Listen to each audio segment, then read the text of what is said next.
Morning, Fabian. If I could just start with a bit of availability after the 2 weeks off. Everyone available, despite Adam and Solly. Yeah. And for those guys, the likes of Minte and Mitoma, Diego Lopez, who've been obviously a little bit further away than some others, how have they returned? So they all returned in a good shape. They didn't play the full games, so especially Minte and Mitoma only played for 20 minutes to 30 minutes. Of course, Diego played a little bit longer, so he might be a little more tired than the others. But overall, they're all in a good shape, and they're used to it. They're used to the long travels, so I don't think that will be a big problem. And what have you been up to the last 2 weeks? Have you had a nice 2 weeks?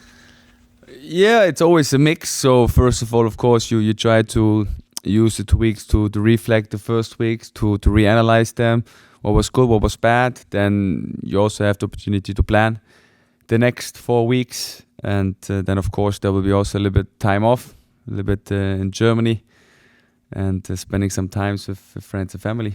What was good and what was bad then, having reflected on it?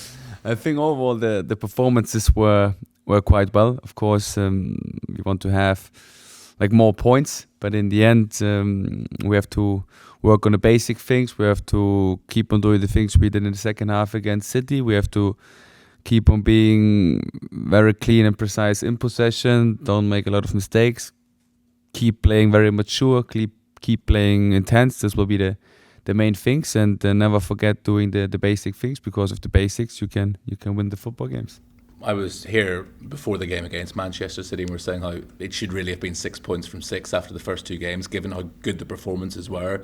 You then got your reward, obviously, against Manchester City. The international break then kind of comes at the wrong time, doesn't it? Because you've got the momentum after the emotional high of winning that game.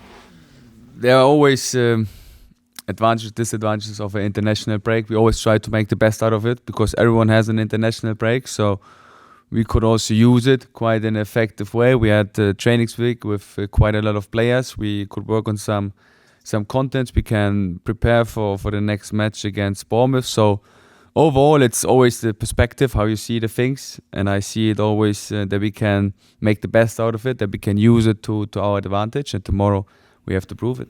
Brian Gruda come off the bench and score the winner against City.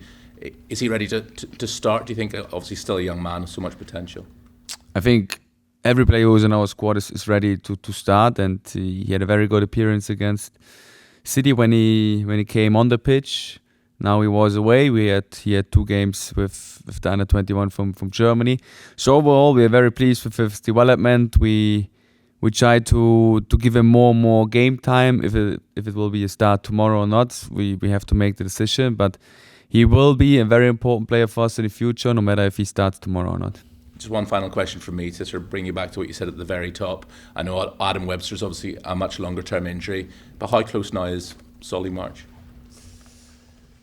I think he's not that close that we can say he will be back in 2 or 3 weeks. He's working quite hard in rehab. He's doing step after step, but he's still not on the pitch. But we see some good progress, so we are very, very convinced that we see him back in this year, but I can't give him a clear schedule when it will be. Thank you. Hi, Fabian. Just a bit more on Brian. Do you actually prefer using him as an impact sub, although he might not like that? Do you? If I say now yes, he would hate me. So that's why it's always for me important that we analyze the opponent, we analyze our team, we analyze the connections on the pitch, who fits to who. Do we play with 3 midfielders? Do we play with 2 6s, 1 10 and 1 striker? Do we play with 2 strikers? So it depends also on the opponent. It depends on the freshness from our team. It depends on the training performances. So there are different criteria how we pick the team.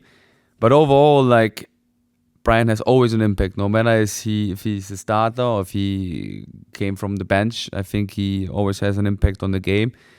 But for sure, it's very important to understand that we are a team, and everyone has to accept his role, and everyone who's on the bench at the beginning, like needs to understand that he can be a game changer and a match winner when he came on the pitch, and Brian proved this in a very impressive way the last time. You had a great view of that Kostoulas goal in training. What did you make of that, and how do you think he's developing so far here? I expected this question, so the media team picked out you say in Germany, the cherry on the cake. So it was an unbelievable goal we saw in this training session. So that's what I always said. He has unbelievable potential, but now it's about us to give him the time that he can do these things consistently, because seeing it one time is not good enough. We have to see it like 2, 3, 4, 5 times. It doesn't mean that I expect from him always these kind of goals, so don't understand it wrong, but I expect from him that he's working hard every training session, that he shows the best reactions every training session, that he adapts more and more to the intensity of the Premier League. And there we are still not there where we want to have him, but we are getting closer. We saw a really good training week from him, so that's what I meant before, that we could use this training week very effectively to work with these guys on their intensity, on their shape, on their physicality. So for us, we could also use this week as an advantage, and he's now closer to the team, but not there where we want him to have. I know you absolutely love your stats. Tomorrow will be your 50th match in charge of the club. For those first 50 or 49 so far, how do you feel like it's going for you? I didn't think about that, if I'm honest. So I always try to emphasize that it's a togetherness. It's not a one-man show. I'm very pleased and I'm very privileged that I'm the head coach from Brighton. I'm very pleased and very privileged that I have such a good staff around me, and these kind of characters in the staff, but also these kind of characters as a player. So for me, it's always important to emphasize the we and not the me, and that's the main focus from my side, and hopefully therefore I can collect another 50 games to go on and be that successful to go together with my staff and with the players. In terms of Bournemouth, you did very well against them last season. What have you made of their start so far this time around?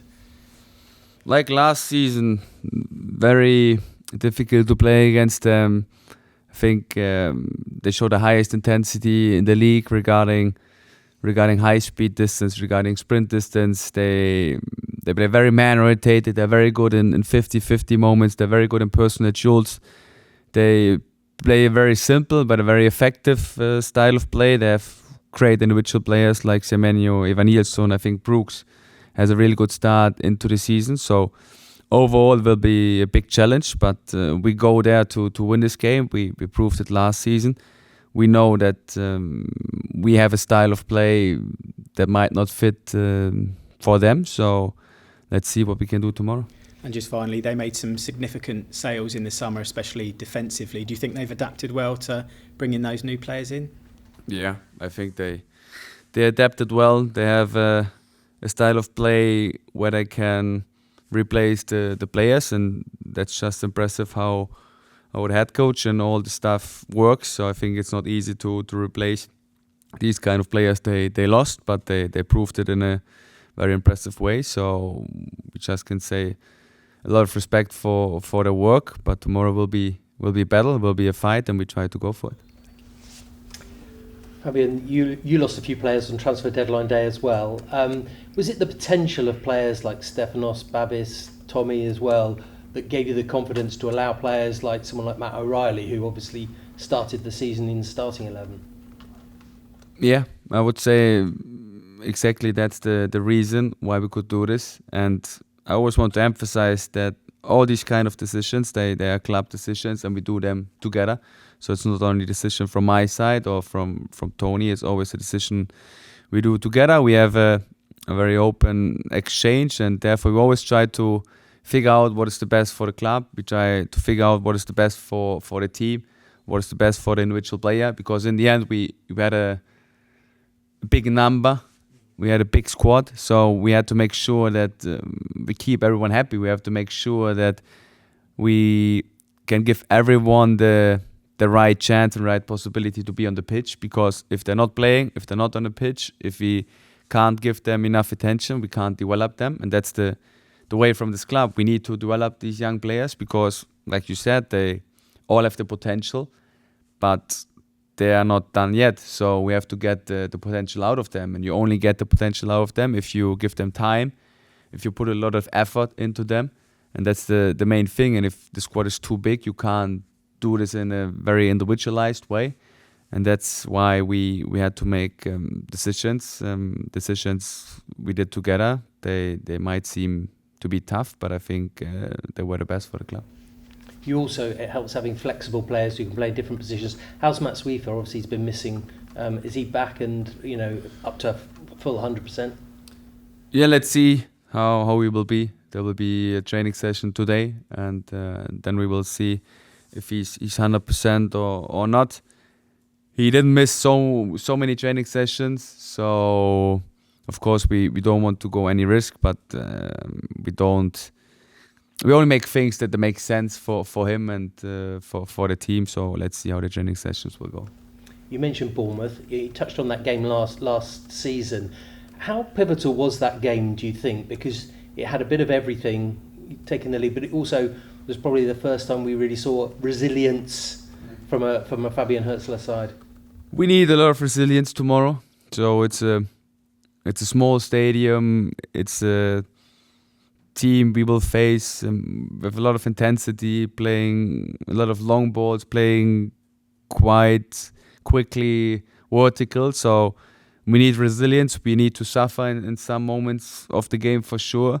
But on the other side, we also need to believe in ourselves that we can face this adversity, and we can have the belief and the self-confidence into our skills, because we proved it last season that we can do it, and that's the goal and the target for tomorrow again.